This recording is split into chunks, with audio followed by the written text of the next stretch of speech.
সুপ্রিয় দর্শক, আসসালামু আলাইকুম। আজ আলোচনা করব বেসিক হেলথ চেকআপ সম্পর্কে। আমরা যারা মধ্যবয়সী, অর্থাৎ যাদের বয়স 30 থেকে 50 এর মধ্যে, তাদের কমপক্ষে বৎসরে একবার এই বেসিক হেলথ চেকআপ করে আমাদের শরীরের সুস্থতা ও অসুস্থতা সম্পর্কে একটি স্বচ্ছ ধারণা নেওয়া উচিত। বেসিক হেলথ চেকআপের মধ্যে 14টি টেস্ট যদি আমরা করি, তাহলে আমাদের মোটামুটি শরীরের প্রাথমিক একটি ধারণা পাওয়া যাবে যে আমি কি সুস্থ নাকি অসুস্থ।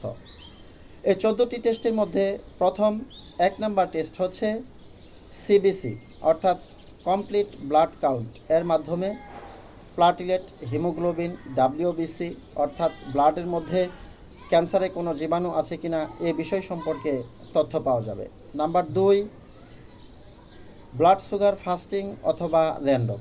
এর মাধ্যমে আপনার শরীরে ডায়াবেটিস আছে কিনা সে বিষয় সম্পর্কে জানা যাবে। নাম্বার 3, লিপিড প্রোফাইল, শরীরে কোলেস্টেরলের পরিমাণ সম্পর্কে জানা যাবে। নাম্বার 4, এসজিপিটি, শরীরে যে খারাপ চর্বি আছে সে বিষয় সম্পর্কে জানা যাবে। নাম্বার 5, ইউরিন প্রোফাইল, অর্থাৎ ইউরিনের মধ্যে যদি কোনো ইনফেকশন থাকে সে বিষয়ে আমরা একটি স্বচ্ছ ধারণা পাব।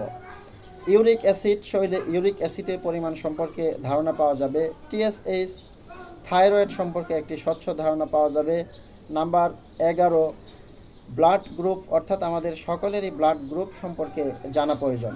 এক্স রে চেস্ট পিএ, অর্থাৎ ফুসফুসের একটি স্বচ্ছ ধারণা পাওয়া যাবে যে ফুসফুসে যদি কোনো ধরনের সমস্যা থাকে সে বিষয়ে আমরা ধারণা পাব।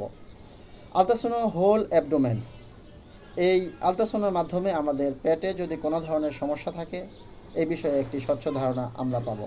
লাস্ট নাম্বার ইসিজি, এটি একটি কার্ডিয়াক টেস্ট, অর্থাৎ হার্টের যদি কোনো ধরনের সমস্যা থাকে, প্রাথমিক লেভেলে যদি কোনো সমস্যা থাকে সে বিষয় সম্পর্কে আমরা একটি স্বচ্ছ ধারণা পাব। সুপ্রিয় দর্শক, আমরা সুস্থ অথবা অসুস্থ এই বিষয়ে যদি আপনি ধারণা নিতে চান তাহলে আপনাকে এই 14টি টেস্ট করে আপনাকে ধারণা নিতে হবে। আশা করি সবাই ভালো থাকবেন, সুস্থ থাকবেন। আসসালামু আলাইকুম আ রহমতুল্লাহি ওয়া বারাকাতুহু।